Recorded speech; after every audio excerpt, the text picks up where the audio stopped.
Salut, c'est Trado. Voilà ma vidéo de mise à jour pour l'indice parisien. Un demi-point de pourcentage perdu vendredi et on voit que l'indécision perdure. Nous n'arrivons toujours pas depuis 5 séances, en gros depuis une petite semaine, à prendre une direction. Nous sommes toujours pris en sandwich entre différents éléments qui soit poussent le CAC vers le haut, soit le tirent vers le bas. Cette fameuse fourchette dans le rouge, bleu, nous n'arrivons toujours pas à nous en départir. Nous avons passé 5 séances à son contact et les cours se lovent sans cesse autour de cette partie haute de la fourchette d'Andrews, et c'est normal car nous n'avons pas rallié la médiane ici à aucun moment et il y a un sentiment de travail inachevé sans doute qui joue à ce niveau.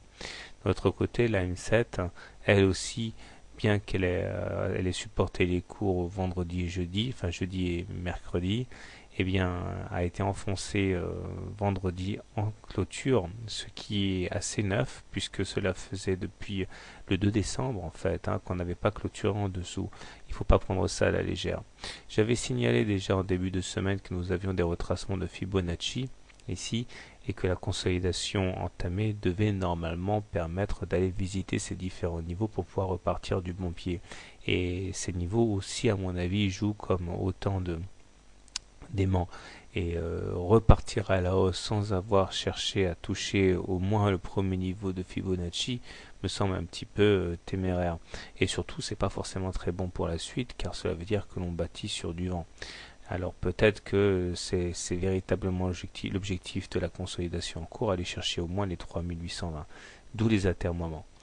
De manière plus globale, on voit quand même que le CAC est très bien orienté. Le MACD est super à son signal, positif, stochastique en zone de surachat, momentum positif, M7, M20 croissante. Donc il ne faut pas non plus en déduire que la tendance est baissière, c'est tout à fait faux.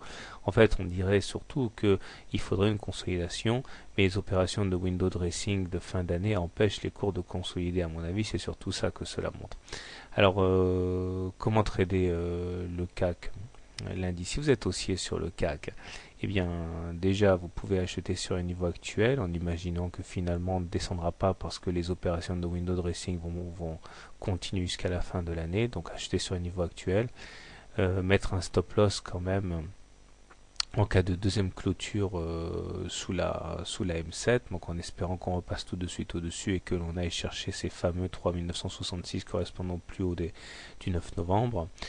Ceux qui sont haussiers prudents attendront éventuellement un fameux pullback sur la M20, 38% de retracement de Fibonacci ou même sur le premier niveau.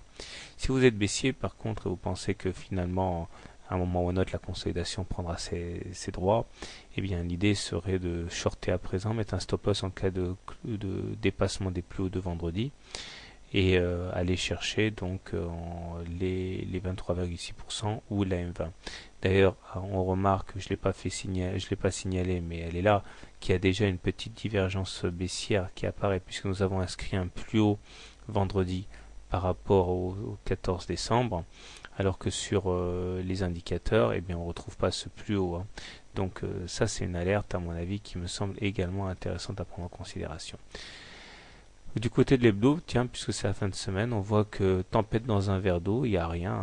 On est au-dessus de la M7, au-dessus de la M20, les indicateurs techniques sont très bien orientés, donc finalement on voit bien que sur une unité de temps plus large, pas de souci, on est toujours très haussier. Donc shorter comme ça, comme une brute, le CAC demeure quand même pour moi du pari spéculatif